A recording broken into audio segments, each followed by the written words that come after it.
आज का टॉपिक जो है वो सीधा सीधा आपको वृत्तों से संबंधित क्षेत्रफल के बारे में है। जैसा कि आप देख रहे होंगे व्हाइट बोर्ड पे आपका एक त्रिज्यखंड बना हुआ है और एक आपका दीर्घवृत्तखंड बना हुआ है। अब त्रिज्यखंड और वृत्तखंड में बहुत सारे बच्चे जो है कंफ्यूज हो जाते हैं कि फॉर्मूला क्या लेना है। अगर जो रेगुलर पढ़ने वाले बच्चे होंगे वो तो तुरंत पकड़ रहे होंगे कि त्रिज्यखंड है और ये वृत्तखंड है। अब वो कब कोई त्रिज्यखंड होता है और कब कोई वृत्तखंड होता है ये आपको समझना होगा। इस वीडियो का मेन मोटिव है कि आपको पहले त्रिज्यखंड और वृत्तखंड के बारे में समझा सके, उसके बाद इससे संबंधित जो प्रश्न होगा उस पर हम लोग चर्चा कर लेंगे। ठीक है, अब चलिए हम लोग बढ़ते हैं अपने मेन कंसेप्ट की ओर। सबसे पहले हम त्रिज्यखंड की बात करते हैं। त्रिज्यखंड जब भी बनेगा तो वहां पे दो चीजों का समावेश होना बहुत जरूरी होता है। अब दो चीजों का समावेश क्या होगा? सबसे पहले तो आपका केंद्र होगा।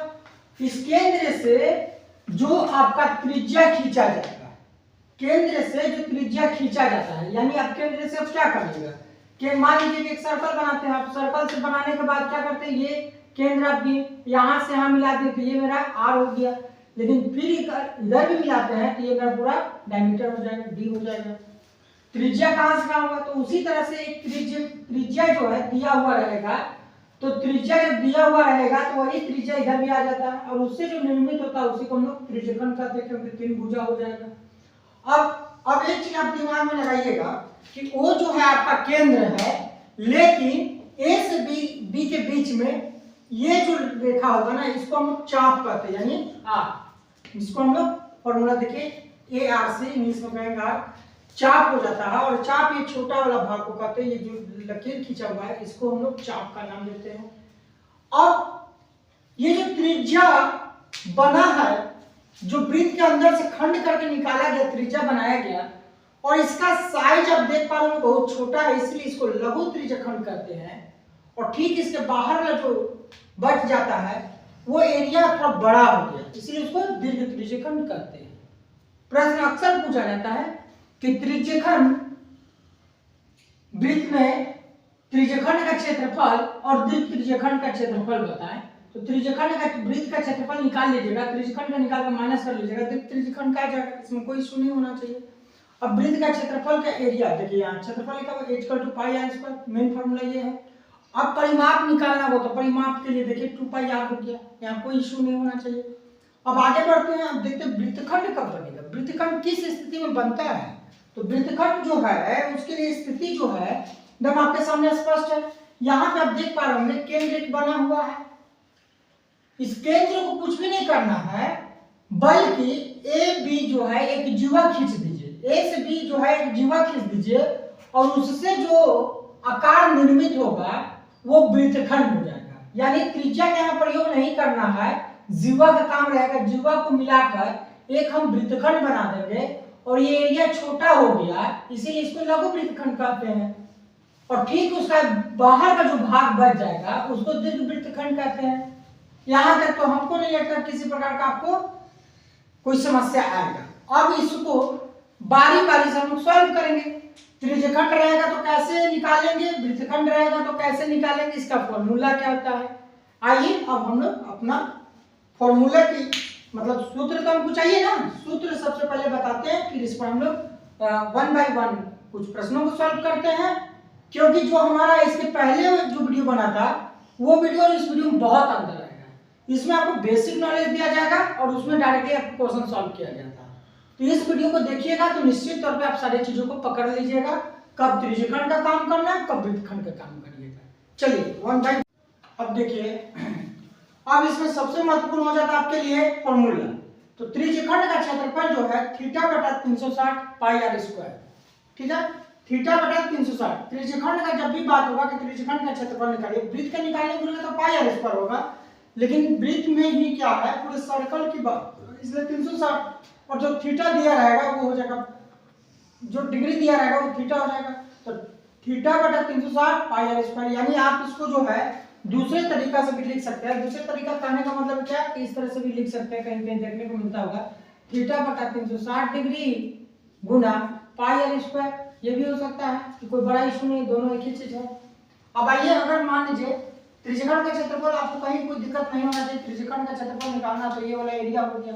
अब इसको आप लिख सकते हैं ए ओ ए पी बी, इसका पूरा क्षेत्रफल हम निकाल रहे थे। ए ओ पी बी का क्षेत्रफल हो जाएगा थीटा बटा 360 पाई आर स्क्वायर, कोई दिक्कत नहीं होगा।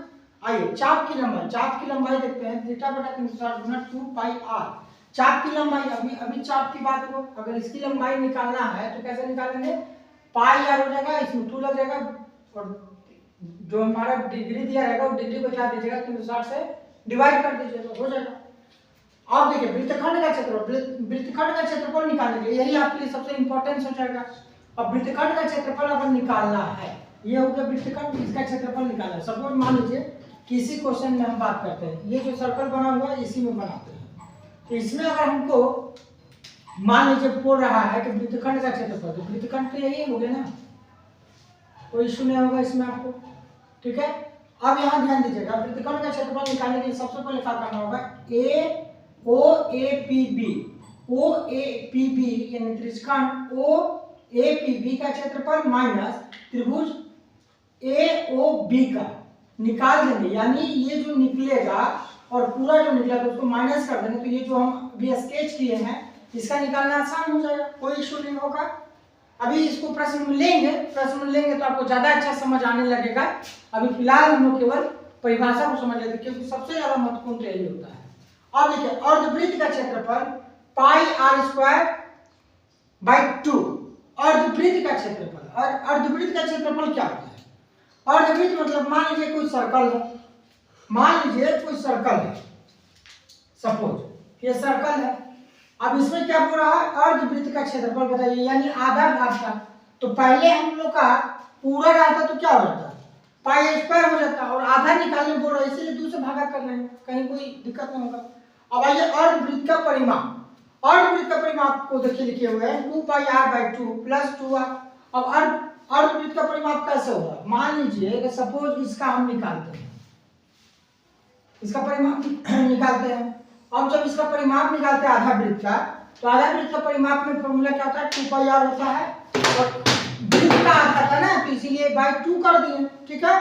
प्लस ध्यान दीजिएगा, ये त्रिज्या यहाँ से केंद्र से आधा था, आधा इधर के लिए था और आधा इधर के लिए था, इसीलिए इसको 2r करते हैं। अब जब इस तरह से कंडीशन उत्पन्न होता है तो आप क्या कर सकते हैं, इस तरह कंडीशन में क्या कर सकते हैं, इस कंडीशन में आप एक चीज कर सकते हैं, क्या देखिए 2r जो है दोनों जगह कॉमन हो जाएगा, तो फिर बचेगा आपका पाई प्लस 1 बाई 2, 2 कट गया, तो आप बोल भी सकते हैं r यानी पाई r प्लस r, ये भी आपका फॉर्मूला हो सकता है, इसमें भी हम लोग बैठा देंगे। अब हम लोग आगे बढ़ते हैं इसके प्रश्न की और, अभी 2 एग्जांपल लेते हैं, आपको बहुत बेहतर समझ में आना शुरू हो जाएगा। चलिए पहला प्रश्न हम लोग लेते हैं। प्रश्न पहला क्या बोलता है, त्रिज्या 4 सेंटीमीटर वाले एक वृत्त के त्रिज्यखंड का क्षेत्रफल ज्ञात कीजिए जिसका कोण 30 डिग्री है, साथ ही संगत त्रिज्यखंड का क्षेत्रफल भी ज्ञात करें। ये क्वेश्चन बहुत अच्छा है, क्योंकि इसमें त्रिज्यखंड भी ज्ञात करना है और साथ में दीर्घ त्रिज्यखंड का क्षेत्रफल भी ज्ञात करना है। सबसे पहले आप समझिए इसको, ये सर्कल हो गया। अब सर्कल हो गया तो यहाँ पे बता रहा है कि 4 सेंटीमीटर त्रिज्या, तो पहले तो हमको केंद्र बनाना होगा, केंद्र से एक यहाँ पे और एक यहाँ पे खींचेंगे, इससे जो बनेगा वो थीटा कितना बनेगा 30 डिग्री, 30 डिग्री बन गया। इसको बढ़िया से लिख देते हैं, आपको समझ आएगा। ये आपका 30 डिग्री हो गया। अब त्रिज्या कितना है, त्रिज्या 4 है, तो ये भी 4 हो जाएगा, ठीक है। अब इसका नाम देना तो दे सकते हैं आप, इसको मान लीजिए ओ दे दिए, इसको ए दे दिए, इसको बी कर दीजिए, कोई दिक्कत नहीं है। अब चलिए अब प्रश्न को बनाते हैं। पहले हमको इसका निकालना है, ये मेरा हो जाएगा क्या, एक वृत्त के त्रिज्यखंड का क्षेत्रफल, उसके बाद बोलता है साथ ही संगत दीर्घ का, यानी 12 वाला जो ये एरिया है इस एरिया का बाद में निकालते हैं। तो सबसे पहले हम लोग क्या करते हैं, त्रिज्यखंड का क्षेत्रफल लिखते हैं। त्रिज्यखंड का क्षेत्रफल बराबर, त्रिज्यखंड का क्षेत्रफल बराबर थीटा बटा 360 डिग्री और फिर पाई आर स्क्वायर हो गया। अब ध्यान दीजिएगा, थीटा का मान हम मेरा 30 डिग्री बैठा दिए, 360 डिग्री गुना पाई का मान देखिए दिया हुआ 3.14। अगर 3.14 नहीं देंगे तो आपका क्या होगा, मान थोड़ा चेंज हो जाएगा, आंसर नहीं मिलेगा। और आपका r का मान जो है 4 है, तो 4 गुना 4 कर देंगे। अब 1 0 से 1 0, 3 एकम 3, 3 चौका 12, 4 एकम 4, 4 तिया 12। अब 14 चौका 56, 4 तिया 12, गुना कर देंगे तो 12.56 आ जाएगा, बट्टा 3 हो जाएगा। अब इसको भागा दे दीजिए। अब यहाँ क्या हुआ, 3.14 को 4 से गुना कर दिया ना, तो 12.56 हो गया। अब इससे भागा देते हैं तो 3 चौका 12 और 3 एकम 3, तो 2 3 या 24, 2 3 छक्का 18, यानी अब आते रहेगा 18। ठीक है, तो 6 होगा, तो इसको हम लोग कर सकते हैं 4.187, यानी कुल मिलाकर अगर बोला जाए तो इसको 4.19 कह सकते हैं। अब देखिए त्रिज्या 2 बार गुना हुआ है और आपका आंसर क्वेश्चन क्या है, सेंटीमीटर में है, तो इसका आंसर सीधे कर दीजिए आप सेंटीमीटर स्क्वायर। यहाँ भी कर सकते हैं आप सेंटीमीटर स्क्वायर, यहाँ भी कर सकते हैं सेंटीमीटर स्क्वायर, कोई बड़ा चीज नहीं है। आपका तो त्रिज्यखंड का क्षेत्रफल आ गया। अब इसमें क्या बोल रहा है ना, संगत दीर्घ त्रिज्यखंड का क्षेत्रफल।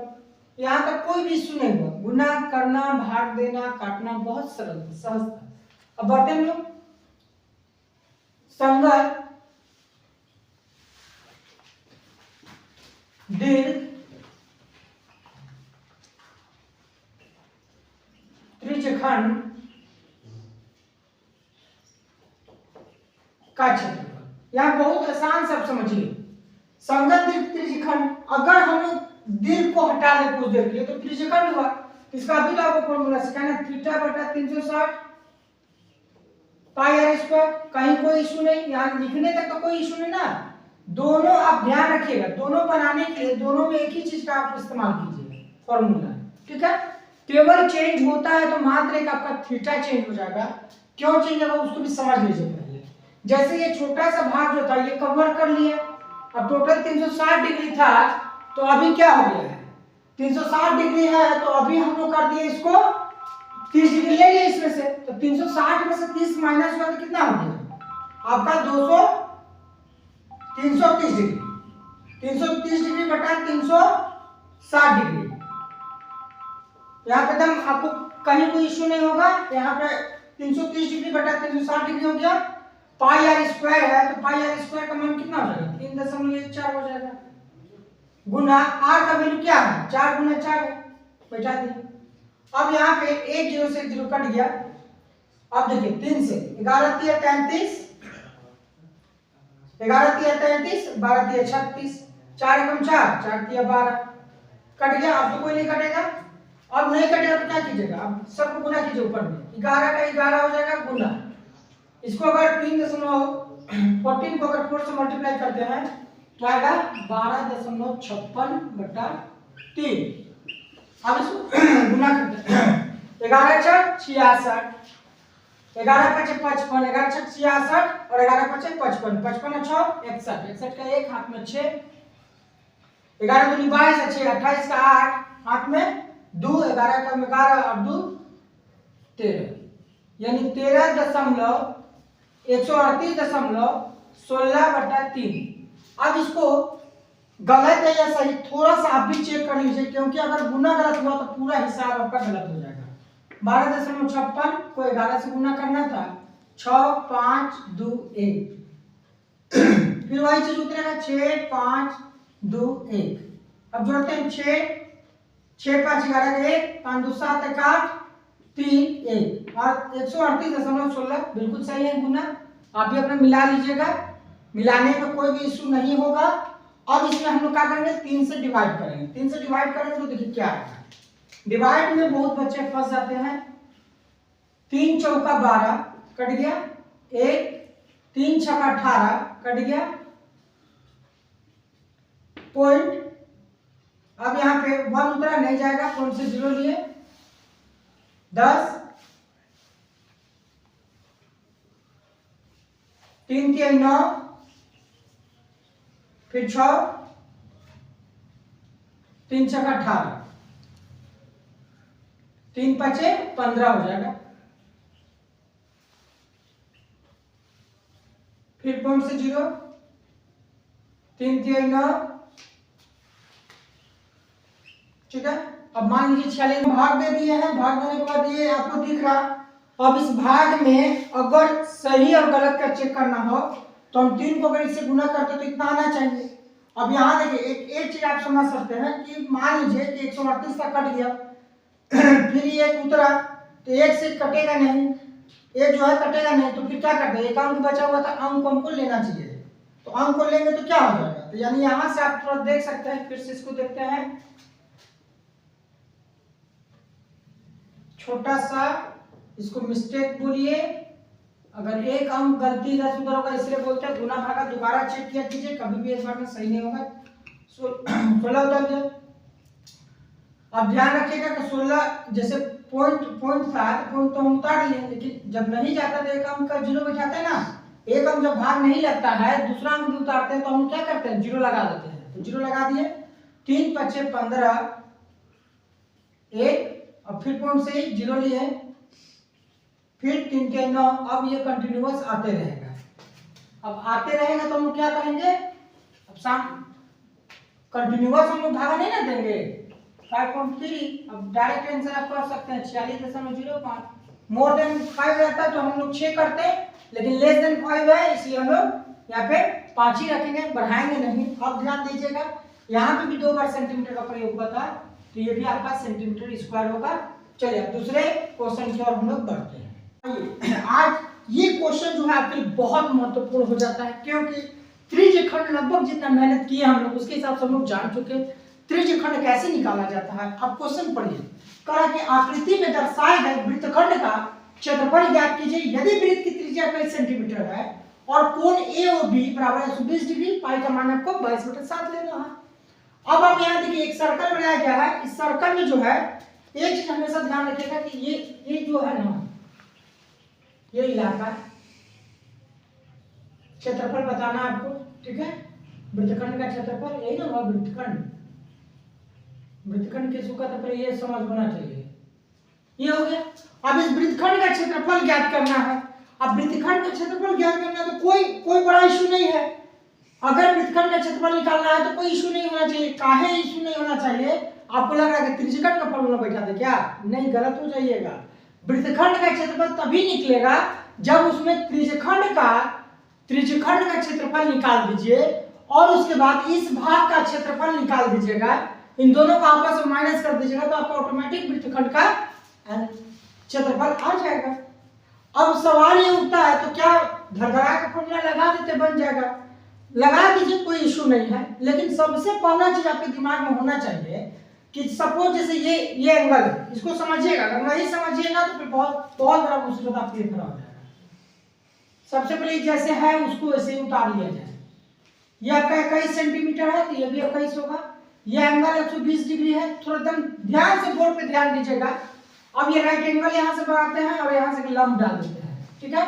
ये लंब के अनुसार जब ये राइट एंगल था तो ये 90 था और ये भी मान लीजिए पूरा 90 हुआ, तो 90 हुआ तो ये मेरा आधा हो गया 45 और ये भी 45 हो गया। उसी प्रकार से 120 है तो 60 हो जाएगा और 60 हुआ, क्यों होगा, अगर 2 रुपया को आपस में बांटिएगा तो 1 रुपया बटेगा ना, तो ये 90 था तो 45 बट गया और इसको हम 60 बांट दिए। अब मन में आपका सवाल चल रहा होगा कि सर क्यों बांट दिए हम इसको, अभी तक तो किसी क्वेश्चन में हम नहीं बांटे। बिल्कुल आप सही है। अगर हम देखते हैं तो यहाँ थोड़ा समझिए मेरे बात को, यहाँ पे कोण बराबर हो गया, तो कोण बराबर हो गया तो भुजा भी तो बराबर होगा। जब भुजा बराबर होगा तो क्या हो जाएगा, ए एस ए हो जाएगा, नहीं ए से एस हो जाएगा, साइड एंगल साइड, ठीक है। तो अब कैसे निकाले कैसे इसका मान, ये बहुत इंपॉर्टेंस हो जाएगा। तो देखिए मान निकालना है तो अब इसका नामकरण कर दीजिए। जैसे आपका ए था ये आपका बी हो गया, इसको ओ डाल दिए, ठीक है।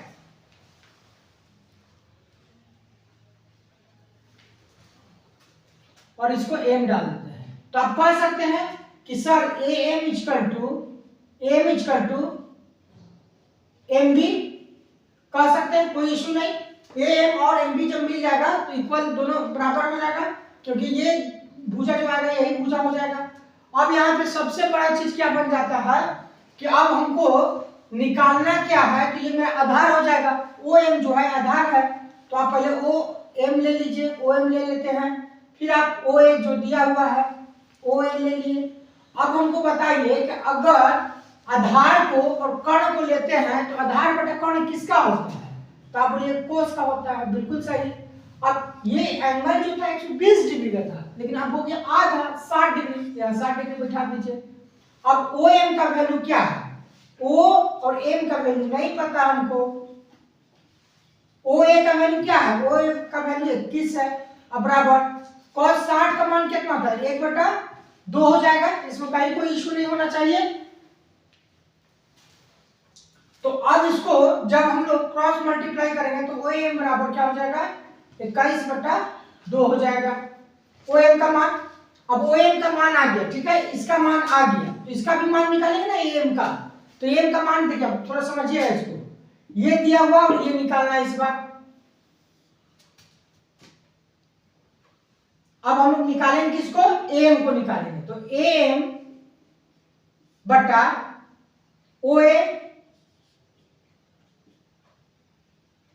अब ये क्या हो जाएगा? साइन हो जाएगा। अब साइन कितना हो जाएगा? तो साइन 60 डिग्री हो जाएगा। अब ओ एम जो है, ओ एम आपका कितना है? ओ एम जो है, ओ एम के हिसाब से आप बोलिएगा तो ओ एम आपका नहीं पता है, ओ एम इसी तरह हो जाएगा। ओ ए कितना है? ओ ए जो है 21 है। साइन 60 का मान कितना होता है? तो आप बोलिएगा √3/2 होता है, बिल्कुल होता है। तो ओ एम बराबर हो जाएगा 21 को √3 से गुणा कर देंगे, 21 √3 और बटा 2। ओ एम का मान आ गया, यहाँ कोई इशू नहीं होगा। अब ध्यान दीजिएगा, ओ एम भी निकल गया तो ए एम जो मेरा है, ये गलती होता है, ए एम है तो ओ एम क्या होगा? ए एम होगा। ए एम मेरा निकल गया, या ओ एम निकल गया या ए एम निकल गया। ए एम मेरा 21 √3 आ गया। अब ध्यान दीजिएगा, ये भुजा जो आया तो ये भुजा कितना हो जाएगा? ठीक है, इसका दुगना हो जाएगा। अब दुगना होगा तो आप बोल सकते हैं इसको 21 √3/2 गुना 2 किसका हो जाएगा? एम बी का हो जाएगा। एम बी बराबर, तो 2 कट गया, क्या बचा? 21 √3 बचा। थोड़ा सा छोटा सा चीज है, इसको अगर समझ लीजिएगा तो ये बनाना बहुत आसान होगा। और डायरेक्टली आप सोचिए मान कहां से बढ़िया 21 √3 कहां से निकल गया तो फिर पगला जाइएगा। तो अगर थोड़ा सा इशू हो तो आप बैक में जाइए, फिर से देखिए, फिर से समझिए इसको, ठीक है। आप इसको हम लोग बनाने का प्रयास करते हैं। अब थोड़ा सा हम लोग लग जाते हैं अपने काम में। ये पूरा का निकल गया, ए बी का भी निकल गया, ए एम का निकल गया, क्योंकि A M equal to M B था ना यहाँ पे, तो दोनों तो एक हो जाएगा ना। अच्छा ठीक है, यहाँ एम बी लिखा गया, कोई बात नहीं है, एम बी नहीं, यहाँ पे ए बी हो जाएगा। ये बी का वैल्यू निकल गया, ये जो मान निकला वो ए बी का निकला, ठीक है। अब हम लोग क्या करते हैं? अब हम लोग सीधे अपने प्रश्न पे आते हैं, क्योंकि अब यहां से प्रश्न बनाने में आपको मजा आने वाला है। क्योंकि जो चीजें चाहिए वो चीजें निकल चुकी है, निकालने में हम इतना समय लिए, कारण कि आपको ये समझ आना चाहिए आखिर क्यों ओ एम का मान 21/2 होगा, क्यों एम का मान 21 √3/2 होगा, क्यों ए बी का मान 21 √3 होगा। ये आपको जवाब चाहिए। और आप मैथ बना रहे हैं, आपको प्रिंटिंग मशीन में नहीं बैठे हुए हैं, जेरॉक्स करके निकाल लेंगे। निश्चित ये कॉन्सेप्ट आपके दिमाग में आना चाहिए। और दिमाग में कैसे आएगा? बिल्कुल आपके सामने एकदम एक एक पाई करके हम बताया है। अगर किसी प्रकार का इशू हो तो आप निश्चित तौर पर कमेंट में बताएं हमको। अब चलते हैं, हम लोग वृत्तखंड का क्षेत्रफल निकालते हैं। चलिए, वृत्तखंड का क्षेत्रफल बराबर क्या हो जाएगा? त्रिज्यखंड का क्षेत्रफल माइनस, अब ध्यान दीजिएगा यहां पे त्रिज्यखंड का जब निकाल देंगे तो आप ध्यान दीजिए, अगर हम लोग यहां पे त्रिज्यखंड का निकाल देते हैं तो फिर ये बच जाएगा। ये क्या हो जाएगा आपका? ये हो जाएगा आपका त्रिभुज का क्षेत्रफल। अब इसको हम लोग बोल सकते हैं त्रिभुज का क्षेत्रफल, माइनस यहाँ पे थोड़ा ध्यान दीजिएगा, त्रिभुज का क्षेत्रफल। त्रिभुज किसका क्षेत्रफल? किसका क्षेत्रफल? ए ओ बी का, त्रिभुज ए ओ बी का क्षेत्रफल। अब यहाँ पे थोड़ा ध्यान दीजिएगा, त्रिज्यखंड का फॉर्मूला क्या है? त्रिज्यखंड का फॉर्मूला पढ़े हैं कि थीटा बटा 360 डिग्री गुना पाई आर स्क्वायर, यही ना फॉर्मूला है, माइनस 1/2 यहाँ पे हो जाएगा ए बी गुना, ध्यान दीजिए अगर यहां से निकाले तो क्या निकलेगा, ए बी चाहिए आपको ना, यहाँ पे निकाले हुए हैं, और इसके अलावा क्या चाहिए, और इसके अलावा आपको क्या चाहिए, ओ एम चाहिए, तभी ना त्रिभुज एओबी का क्षेत्रफल निकलेगा, ओ एम चाहिए, ओ एम यहाँ निकला हुआ है। अब थोड़ा सा ध्यान दीजिएगा, इस भाग का निकाले ना, थोड़ा सा लाइन दे देते तो आपको ज्यादा अच्छा समझ आएगा, है ना। चलो अब हम लोग क्या करेंगे, थोड़ा ध्यान दीजिएगा, अब कुछ नहीं करेंगे, अब सीधा मान बैठाइए, सॉल्व कीजिए, घर जाइए, यानी जो आपका नंबर है उस नंबर को उठाइए। थीटा का वैल्यू कितना है, 120 डिग्री दिखाया गया है, 120 डिग्री लिख दीजिए, 360 डिग्री बट्टा में गुना पाई का मान 22/7, दम आराम से बैठा दीजिए। आर का मान देखिए, देखा जाए 21 है, 21 गुना 21 माइनस 1/2, ए बी का मान वो कितना है, 21√3 है, कहां से आया, किस तरह से आया, सब भैया बता दिए, देख लीजिएगा। ओ एम का मान 21/2, कोई इशू नहीं, बिल्कुल आसानी से बन रहा। किए क्या अभी तक केवल जो अपना डाटा हम तैयार किए, तो उस डाटा से अंकों को बैठाना सीखे। बैठाने के बाद ध्यान दीजिएगा, 1 0 कट गया, 12 कम 12, 12 3 36, 3 एकम 3, 3 7 21, 7 एकम 7, 7 एकम 7, बैरियर भी है माइनस, गलती से इसका जाकर माइनस उस पर नहीं काट दीजिएगा कभी भी, सब मेहनत बेकार हो जाएगा।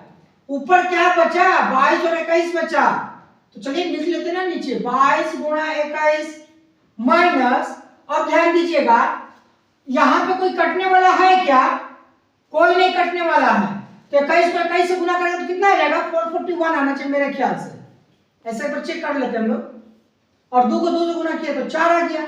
21 को 21 से गुणा करने पे कितना बोले, 21 को 21 से गुणा करने पे बोले 441 आएगा, थोड़ा गुना करके चेक कर लेते हैं ना, 21 गुणा 21, 1 2 2 4 जोड़ देंगे 4 4 1, ठीक है, 441 सही है।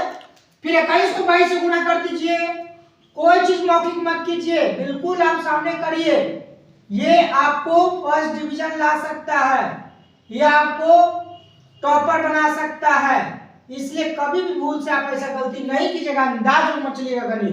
गणित एक ऐसा चीज है जहां पे अंदाज से चलिएगा तो निश्चित एक छोटा सा गलती आपको टॉपर के सूची से अलग भी करा सकता है, और हम लोग अलग होने के लिए मेहनत नहीं कर रहे हैं। 4 यानी 462 माइनस 441 √3 है, तो क्या किया जाए, √3 रहने दे, √3 का कोई इंस्ट्रक्शन तो है नहीं, चलिए रखते हैं अभी फिलहाल।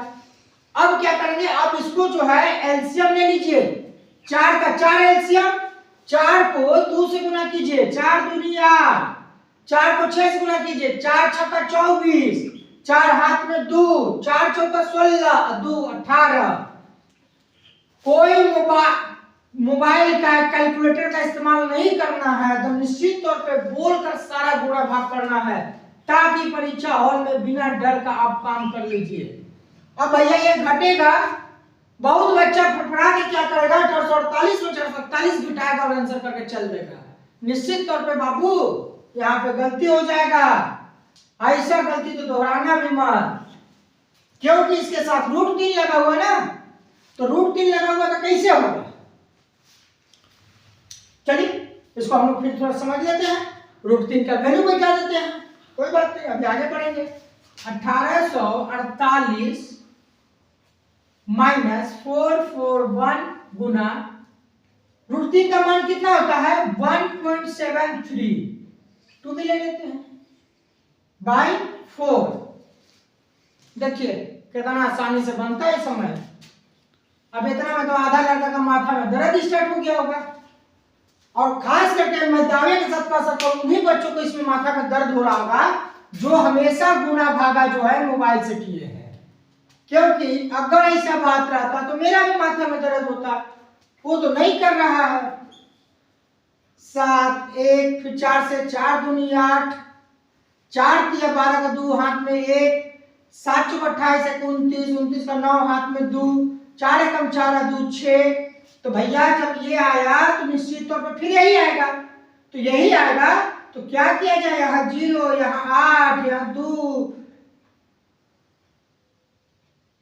यहाँ 9, यहाँ 6, जोड़िए गुणा कर लीजिए, कभी गलत नहीं हो सकता। 8 3 11, 7 2 9, 9 8 16 17 18, 18 का 8 हाथ में 1, 10 12 1 13, 13 का 3 हाथ में 1, 9 6 15 16, 6 हाथ में 1, 7 76 38 12। एक बार फिर से देखते हैं, 2 का 2, 8 3 11 का 1, 7 2 9 1 10, 10 8 18 का 8 हाथ में 1, 10 और 3 13, ठीक है। 9 6 15 1 16 6 7, ठीक है। अब गुना करने के बाद हमारा आ गया है, और दशमलव देख लीजिए 3 अंक के बाद है, 3 अंक के बाद यहाँ बैठा देंगे तो कितना हो जाएगा 763.80 ले लेते हैं ना, 2 है, मोर देन 5 रहता तो हम लोग एक बढ़ा देते, कम है तो इसलिए 0 कर देते हैं, 81 कर देते हैं ना, 81 रहने देते हैं। और बता दीजिए 748 में 1848 में कितने 763 को और 81 पैसा को घटा दीजिए। अब देखिए घटाने का तरीका, यहाँ 100 पैसा भेजे, 10 में से 1 गया 9, यहाँ 9 में से 8 गया 1, यहाँ बचा 7 में से 3 गया 4, अब यहाँ हो गया 1 पैसा लेंगे 14 में से गया 8, यहाँ 7 में 0 1, यानी 1084.19 हो जाएगा, 1084.19। कहीं कोई इश्यू नहीं होना चाहिए, कोई गलती नहीं होना चाहिए, गलती होगा तो पूरा मेहनत बर्बाद हो जाएगा। सेंटीमीटर स्क्वायर में चलेंगे हम लोग, क्योंकि सेंटीमीटर में दिया हुआ है। ऐसे तो हमको नहीं लगता कि आपको कहीं दिक्कत होना चाहिए, अगर दिक्कत हुआ होगा तो आप एक बार इसको ध्यान से देख सकते हैं। दम यहाँ बारीकी से आपको बताने का प्रयास किए हैं, जैसे आपको हम जहाँ जहाँ बोल रहे हैं उसको एक बार चेक कर लीजिए, शायद कोई गुना भागा गलत होगा तो हम बता देंगे आपको। सबसे पहले हम लोग को ध्यान देना है, यहाँ से कटिंग किए थे ना, यहाँ से बहुत बारीकी से देखना है। 120 को काटे तो 3 हुआ, 3 को यानी 3 7 21, 21 कट गया, 21 को 22 से गुना किए 462, यहाँ तक सही है 462, 21 को 22 से गुना किए 462 होगा, और यहाँ तो कोई कटा ही नहीं, तो 21 को किए तो 441√3। अब सबसे पहला काम हम क्या कर दीजिए कि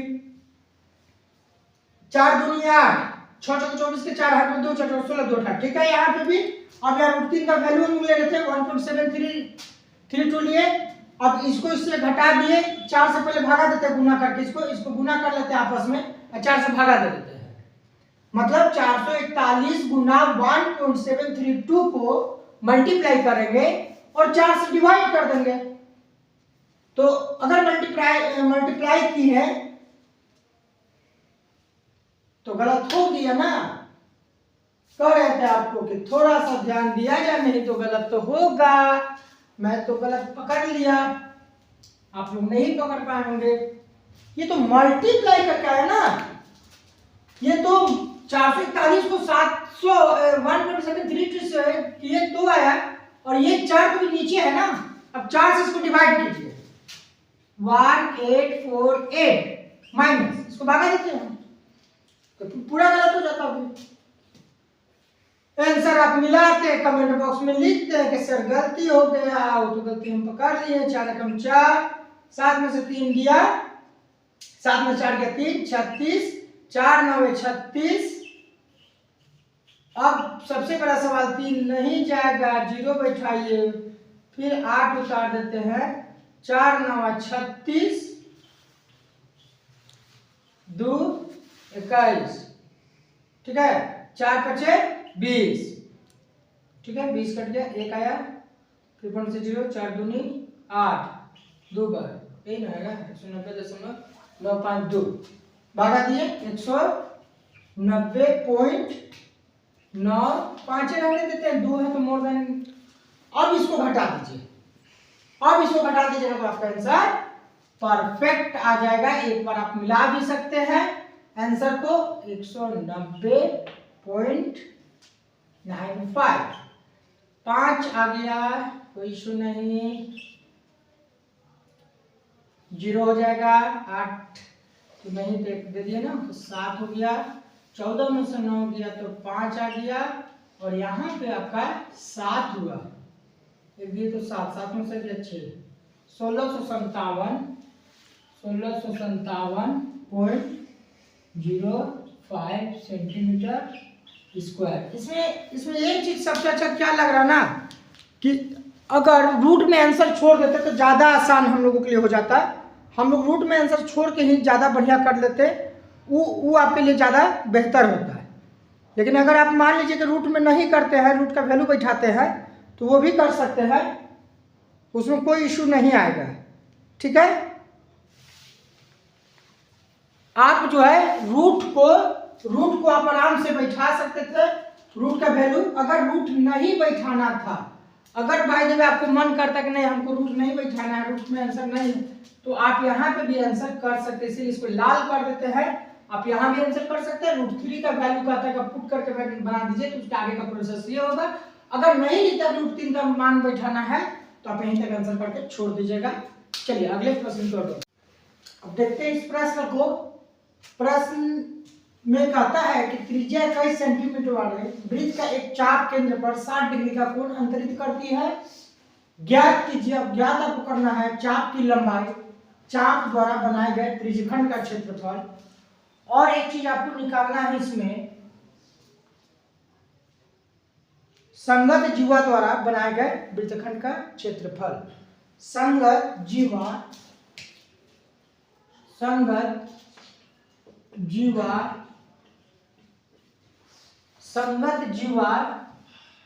द्वारा बनाए गए, संगत जीवा द्वारा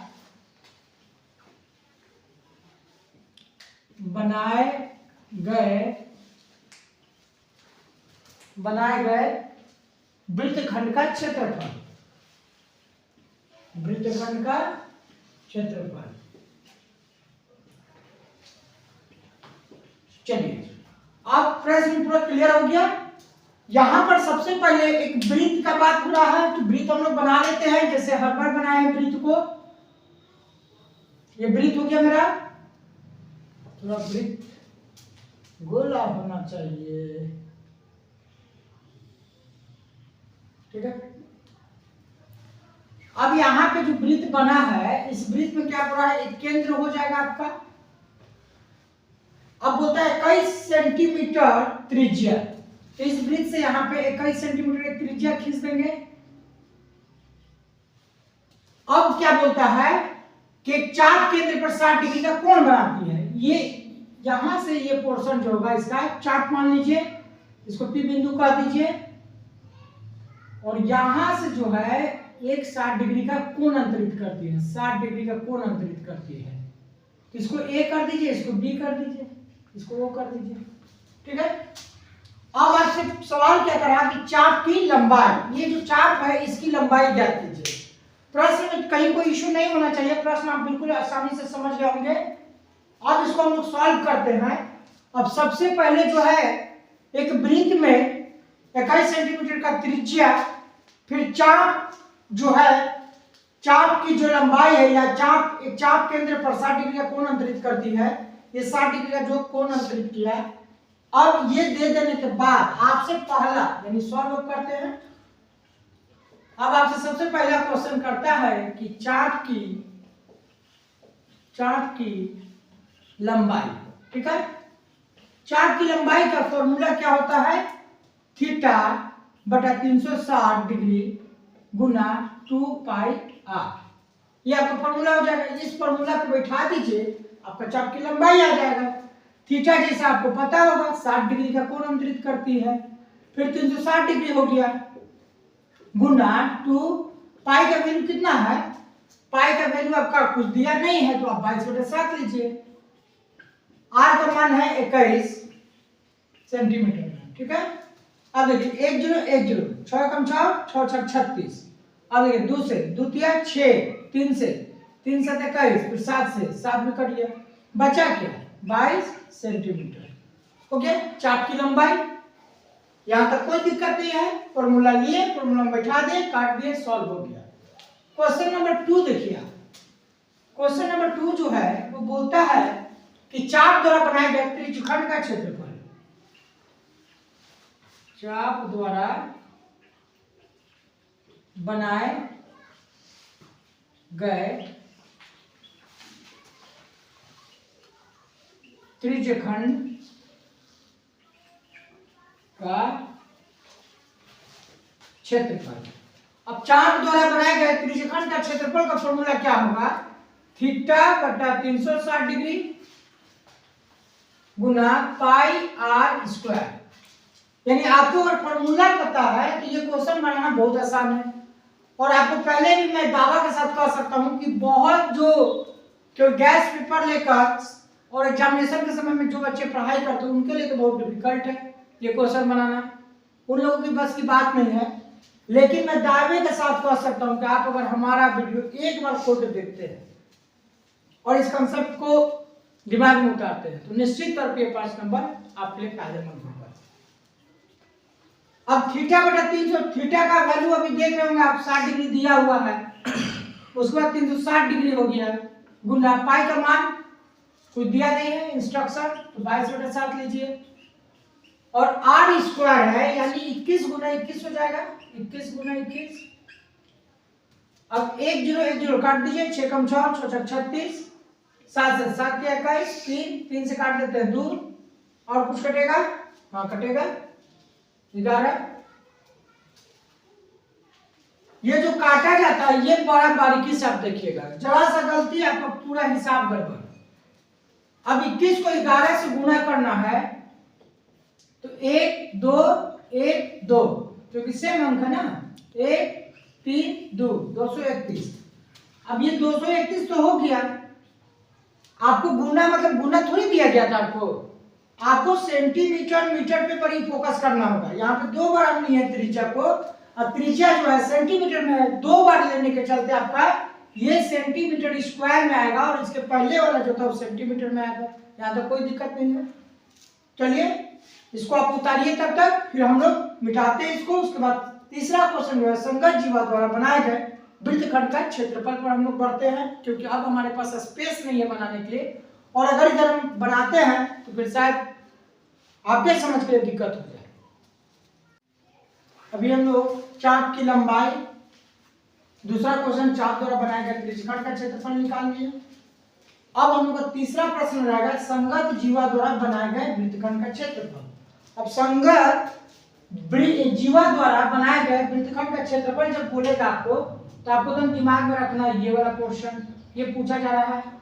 अब ये पूछा जाता है ये कैसे निकलेगा, ये तभी निकलेगा ना जब इसका हम निकाल लेंगे, क्योंकि मेरा चाप द्वारा बनाया गया त्रिज्यखंड का तो निकाल चुका है ना, तो इसका जब निकाल देंगे त्रिभुज का क्षेत्रफल और दोनों को माइनस करेंगे तो वृत्तखंड का क्षेत्रफल आ जाएगा। अब सवाल यही उठता है कि इसका कैसे निकालें। इसका निकालने के लिए देखिए 2-3 चीजों को आपको जानना पड़ेगा। सबसे बड़ी बात है कि कई सेंटीमीटर ये भी थे, कई सेंटीमीटर ये भी होगा। अब 60 डिग्री का कोण है, जब ये 60 डिग्री का कोण है तो इसको हम क्या कहेंगे, ये भी मेरा 60 डिग्री का कोण हो जाएगा और ये भी मेरा 60 डिग्री का कोण हो जाएगा। जब 21 सेंटीमीटर ये है, 21 सेंटीमीटर ये है, तो ये भी कितना हो जाएगा, 21 सेंटीमीटर होगा। यहाँ कोई इशू नहीं हुआ, आपको नंबर हम सब कर लिए। अब सवाल ये उठता है कि अब इसका फॉर्मूला कैसे निकाला जाए। ये हुआ क्या, इसको आप कह सकते हैं समबाहु त्रिभुज का क्षेत्रफल। अब इसका फॉर्मूला क्या होता है, तो इसका फॉर्मूला होता है √3/4 a² होता है। कहीं कोई दिक्कत नहीं होनी चाहिए। चलिए अब हम लोग इसको सॉल्व करते हैं। थर्ड क्वेश्चन को सॉल्व करते हैं तो क्या लिखा है, लिखेंगे हम लोग संगत जीवा द्वारा बनाए गए वृत्तखंड का क्षेत्रफल। ठीक है, जो लिखा हुआ है उसको उतार दिए। अब इसका फॉर्मूला क्या लगाएंगे, तो लिखेंगे हम लोग त्रिज्य खंड का क्षेत्रफल घटाओ ओ ए बी, त्रिभुज ओ ए बी का क्षेत्रफल। अब इसका तो आपका निकला हुआ है, इसका भी हम लोग निकाले 231 सेंटीमीटर स्क्वायर, माइनस इसका निकालना है तो इसका लगा देंगे √3/4 a²। अब 231 सेंटीमीटर स्क्वायर लिखा हुआ है, माइनस √3/4 इसी तरह बैठा दीजिए, गुना 21 हो जाएगा। अब यहाँ 231 है, इसको इसी तरह से लिखते हैं सेंटीमीटर स्क्वायर, क्योंकि इसका काम अभी नहीं करना है। √3 का मान होता है 1.732 गुना 21 को कीजिएगा 441/4 हो जाएगा। अब 231 सेंटीमीटर स्क्वायर माइनस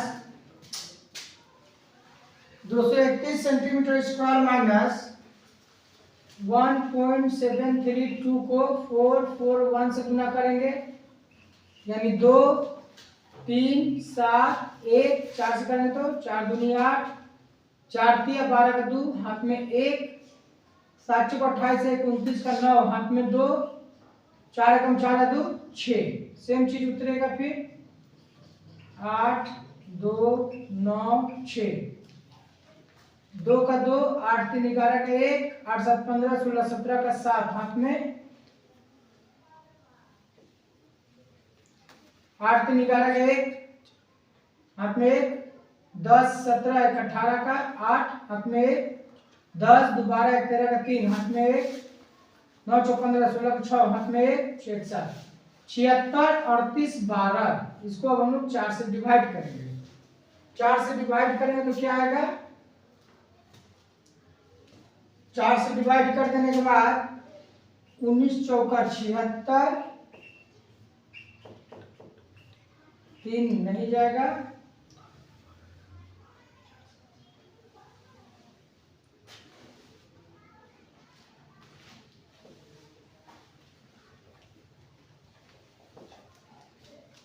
एक बार में दे रहे हैं 4 7 में 3 के 4 6 36 से कम उतरा 9 से 36 कटा 19।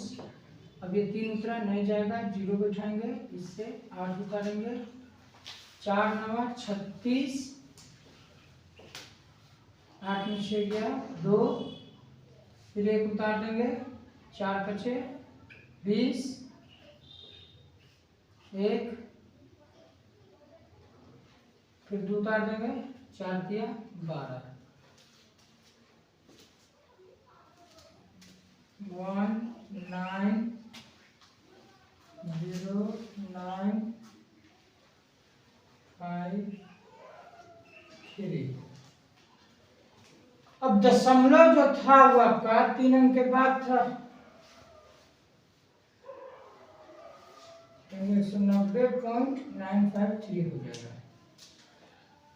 अब 231 में 190.95 को घटा दीजिए, 3 से तो कोई मतलब है नहीं, 10 में से 5 ये 5 0.0 चला गया, 1 से 9 गया 4, 2 में 40.05 40.05 सेंटीमीटर स्क्वायर। ये आपका आंसर लगभग हो जाएगा, क्योंकि आपका जो गलती होगा यहीं पे हो सकता है। √3/4 जो बिठाया गया है 21 को 21 से गुना कर दीजिए, √3 का मान होता है 1.732। अब उससे जब गुना कीजिएगा जो आएगा उसको 4 से डिवाइड कीजिए, 4 से डिवाइड करने के बाद 231 से माइनस कर दीजिए, आपका आंसर आ जाएगा 40.05। इसको ये जो 231 सेंटीमीटर स्क्वायर माइनस 190.953 को घटाना था, तो 3 को हम हटा लिए, क्योंकि मोर देन 5 रहता तो हम इसको 6 करते हैं, लेस देन 5 है इसलिए इसको हम 5 ही रख दिए, यानी 95 पैसा। सीधा लॉजिक था, इन दोनों को आपस में घटा दिए, जो 40.05 सेंटीमीटर स्क्वायर आया वो क्या हो गया, वो आपका वृत्तखंड का क्षेत्रफल हो गया। अब यहाँ पे आपको छोटा सा, पहले ही हम बोले थे कि ये क्वेश्चन जो है डेली प्रैक्टिस वाले बच्चों के लिए बहुत बढ़िया है, क्योंकि वो बना सकते हैं। लेकिन अगर कोई नया बच्चा जो अचानक से अभी चाह रहा होगा कि इसको हम बना लेंगे, सॉल्व कर लेंगे, तो वो फंस जाएगा। आप देखेंगे आपके सामने इतना सारी प्रक्रियाओं को करने में हमको अच्छा खासा समय लग गया, तो कहीं एक ही प्रश्न में आपका पूरा समय न लग जाए, इसका ध्यान रखिएगा।